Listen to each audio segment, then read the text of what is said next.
Hey, what's going on out there, people? This is Big B, Brian Hanley. Welcome back to Let's Talk Ball. Broken up by Tatum. Tipped off. Rachel Harris has it. Here's Jordan. Yes. Secretariat has opened a 22-length lead. Fly ball deep left field. Yes, there she goes. Touchdown. He did what? Yes. LeBron James. It is a grand salami. Bo Jackson unloads on this one. Touchdown. No. There's nothing real in the world anymore. No. Mike Jones made the tackle. Wish I was 50 years younger and I'd kick you. Ortiz in the deep right field. Down goes Frazier. He is Mr. November. Touchdown Titans. There are no flags. Curry for the lead.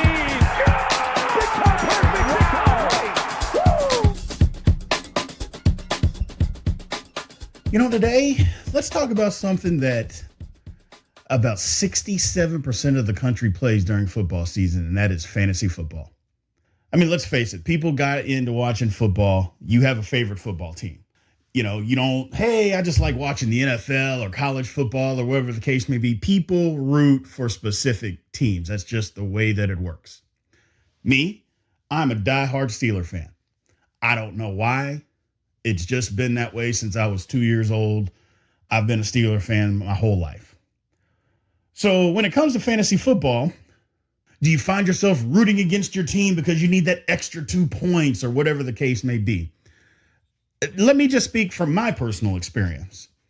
And I'm sure a lot of people are kind of the same way, is that you try to get as many people from the specific team that you root for as possible. You know, as a Steeler fan, of course, you want to get Roethlisberger and AB and Juju, and you wanted L. Bell, you know, and Connor, whoever the case. You try to get as many people from your specific team as possible. That way it makes it more enjoyable. However, it isn't always the smartest thing to do. For instance, if you are a Chicago Bears fan, Bears are playing very well. However, you're not going to want to have 4 guys from Chicago Bears offense on your fantasy football team. I mean, that's basically a donation at that point to whatever league that you're playing in. I mean, come on now. I mean, we all love the Bears. I mean, and pro football is better when the Bears are doing well. There's no question about that. But again, Bears built a little bit more on defense, got a quarterback that's at best suspect, and you're not going to build your championship fantasy football team around that. That's just not what's going to happen. So the first thing that you got to do is, how do you manage that? How do you monopolize that? You know, I did a little digging and found a lot of people, what they tend to do is you watch more football. You know, you're going to watch teams that you wouldn't normally watch, which the NFL Sunday Ticket, they got to love it. They absolutely love it. Because if you don't think that all that's tied together and involved, then you're nuts. Come on now. It's money.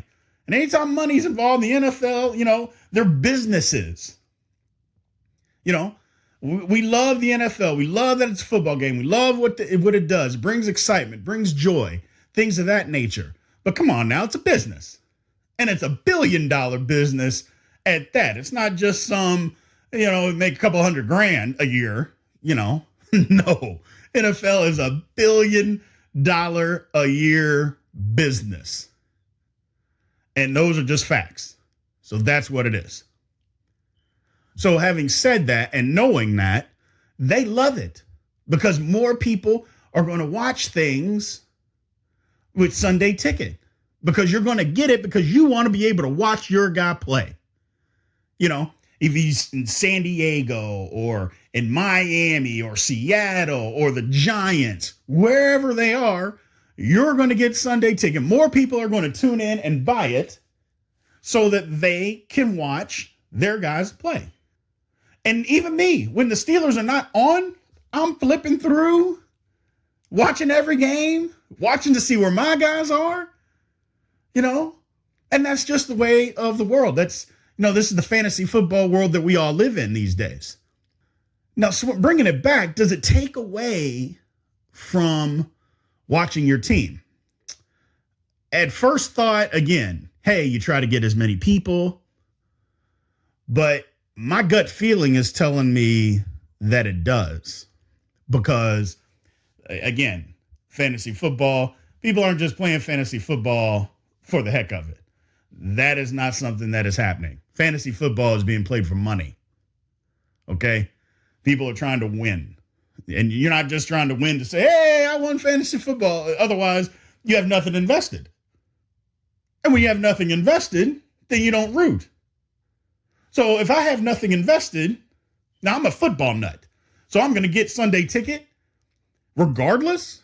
But there's a lot of people that are not football nuts like I am that are not going to invest in Sunday ticket because they don't care enough. All they want to do is watch their team, which means you can go to a sports bar every Sunday and watch your team for free because there's a sports bar.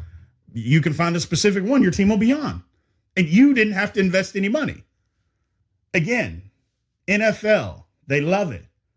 Sunday ticket borrowers, they love fantasy football because it's money. Money, money, money, money. Money. They love it. You know what I'm saying? So it's just, it keeps rolling in and it's from every angle. And it's a beautiful business model. It's a beautiful business model. Why wouldn't you invest in something like this? Of course, the NFL loves fantasy football. Gambling. It's another topic for another day, but come on now. Of course they love it. And again, beautiful business model. You get people to buy in to fantasy football. You get people to buy us NFL Sunday ticket. You pair up with DirecTV. And DirecTV, they're making money, but the NFL's making money. This marketing train, it just keeps on going. And it's a beautiful plan. And the thing about this one, it's not really hurting anybody. Fantasy football, who does that hurt? Again, it doesn't take away from you supporting your team. Or does it?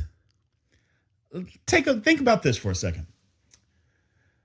Your team is playing against somebody else. And your team is battling for a playoff spot. You're in fantasy football playoffs because, near the end of the year, you're going to be in the fantasy football playoffs.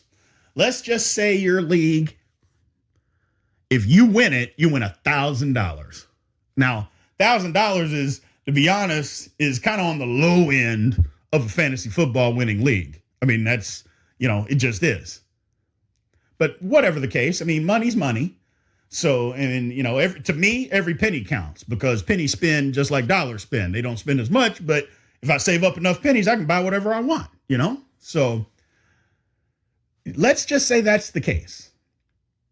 Your team driving for a touchdown, but you're playing against the defense that you've chosen for your fantasy football